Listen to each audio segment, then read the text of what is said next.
Men calling out toxic behavior in other men. That is chivalry for me. Dude, you're being told really clearly. Yeah, nice to them, love them. But That's what they want. Modern masculinity is more about being a complete person.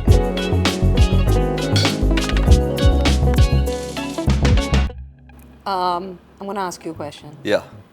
Give me a breakup, like a ratio of masculine, feminine for you. I think it's probably 60-40 or maybe 65-35.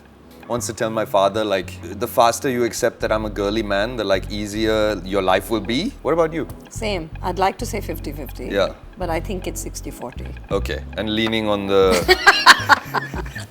Leaning on the feminine. Okay. Yeah. Like actually, if you talk about it, what is female and male now? Yeah. Like, what is it? Sun and moon. No, what is it? I don't know. Yin and yang, what is it? I don't know how else to put it. I think... Sure. So back in the day, there was the hunter, the protector, and there was the gatherer and the homemaker, let's say, you know. Nowadays, that's just no longer true. I think that's kind of, when you come down to what modern man now, I feel quite bad because I think a majority of them are lost. Bit confused. I think a majority of them don't really know where they fit in anymore because they've been conditioned, they've come from family structures where they were the provider, they were the absolute decision maker, they were the stronger one, they were all those things, and suddenly women don't need that. And you know, women are just suddenly fiscally independent. Yeah. They are looking for other things from a relationship. So men are like, okay, so what do I bring to the table now? Yeah. Because for so long, women, there's been a certain oppression and there's been a certain narrative talking to women to change. Yeah. And I think the women have changed, but no one spoke to the boys. It Yeah. feels like no one got them to catch up. Just now it feels like we're stuck in between two phases. Like there was the phase of our parents' generation, which is a bit more, you know, older ideologies about what people's roles are. And we're currently in a new phase, which is no, we want to dissolve that. We want to do away with it. But we don't have role models and tried and tested ways in the past There's of no how paradigm. it's happened. Yeah. So everybody is kind of floundering around trying to figure out how to do it. And I think it's left a large amount of men quite confused as to what to do. You do tend to hear like guys, you know, saying, I don't know what women want. Yeah. Like, I'm really confused. Yeah. I'm like, dude, you're being told really clearly. Yeah. You know, They but want you're you just to pretending that be nice it's to not, them, love them, it's make simple. them feel good, support them. Yeah. But That's what they want. Yeah, it's kind of simple. But yeah, you know, it's personality driven. Maybe you know? modern masculinity is more about being a complete person or being a self-actualized person than about being any particular kind of man. It's not about, oh, but we are different physically. Of course we are different physically, and of course we are different in ability in that sense. Yeah. But that still doesn't take away my right to equal opportunity, you know, and equal freedom. So you're different, but you have the same liberties. You know, I mean, the first thing that you expect from anybody who calls themselves a modern man or modern masculinity is that. For so long, I found that I couldn't be good friends with a man unless I saw what I would consider the more feminine side of the person. And I guess it's because I just had a really strong connection with my mother when I was growing up. But were you conscious of this, or was it subliminal? It was like a subconscious thing, but now I've learned to kind of recognize that that's what I've been waiting for. That's why I've been unable to open up with this person, because I have not seen their vulnerability. Because I really do believe that it's not that men are less emotional than women. I don't believe that at all. Yeah. The whole thing about men are not emotionally available is also, I don't think, very fair. No. But I have dated some guys that were very emotionally available, a bit too much. It's clingy, needy. Yeah. And having too many emotions is not the problem. The problem becomes when they are thrust upon somebody And how do else you in a way navigate that it? makes them feel like we no longer have a equal say. Or you become responsible for how that person is feeling. Right. That is when it Exactly. gets a bit weird. You know? made me feel these Yeah. things. However, I do believe that society is not there yet. I think these preconceived notions are still quite at play.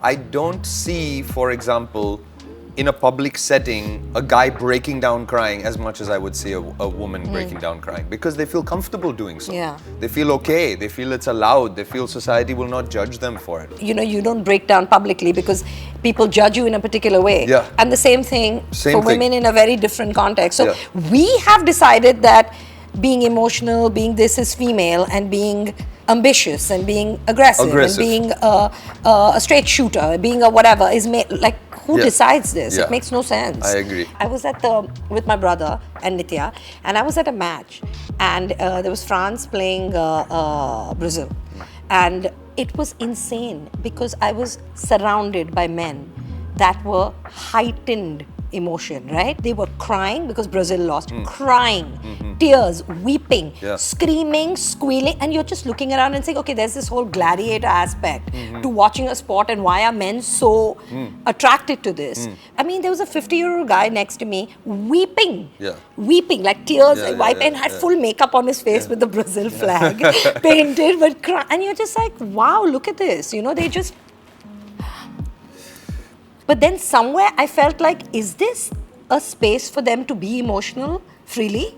Right. Is this a space where they get to express it without any judgment? I don't know. Yeah, it just could be. One thing that I do find interesting within certain concepts, like let's take chivalry, for example. Is chivalry dead? Should it be dead? Maybe. That's the real question. Should it be dead? I think chivalry is a double-edged sword. You know, there's certain things that come with chivalry. What is chivalry? What is your definition of chivalry? I mean, I think it's a mannered thing. I think it's the... I mean, if I'm going to a door and opening it, and if there's someone older behind me, I will let them go in first. Sure. Do you understand? I will if there's an older man behind me, I'll let him go in. Sure. I'm not going to go in and shut the door on somebody elderly. But so what is that? I'm saying it can be romantic, it can be nice, it can be fun, but I don't know where you can take it. And what is the psychology of taking it there? In my experience, and I could be completely wrong, I think the very, very, very chivalrous men also tend to be a bit sexist. Whereas I like things to be a little more free-flowing. It needs to be a little same for me. Yeah. Whatever's easier to do. I don't want it to become like you should do this because you're a girl and he should do that because he's a guy. Right. You know? Shouldn't be should.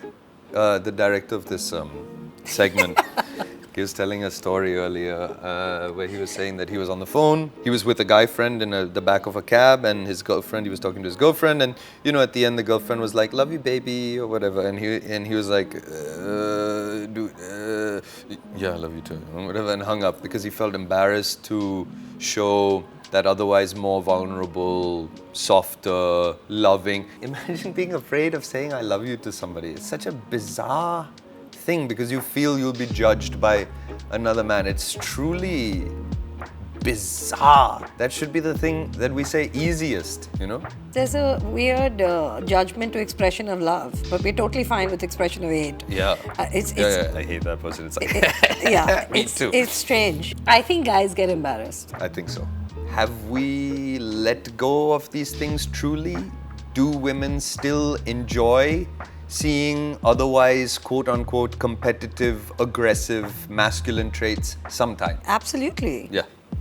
You like men, Yeah. I mean, and you feel like there's certain attributes that come with them, and in a sense, yeah. But as long as it's not, doesn't cross that line, it doesn't get toxic. Right. Yeah. My friends, for example, are not so interested in the locker room, toxic male culture conversations. Men are kind of floundering for what their community means then. You know, like what is the changing shape of the community? How do they get together in a way that is really is encouraging and friendly? I think men do have that. There is a strong bro code, and I think that it's taken a lot of time for that to kind of develop in a sense with women. Have you never experienced like a boys' club?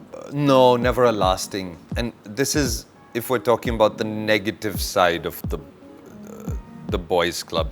Never a friendship that's continued like that much.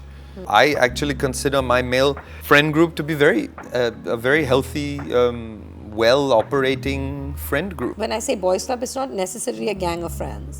It's like, say you're in an office and you know that someone is harassing someone, but nobody really says anything because they don't.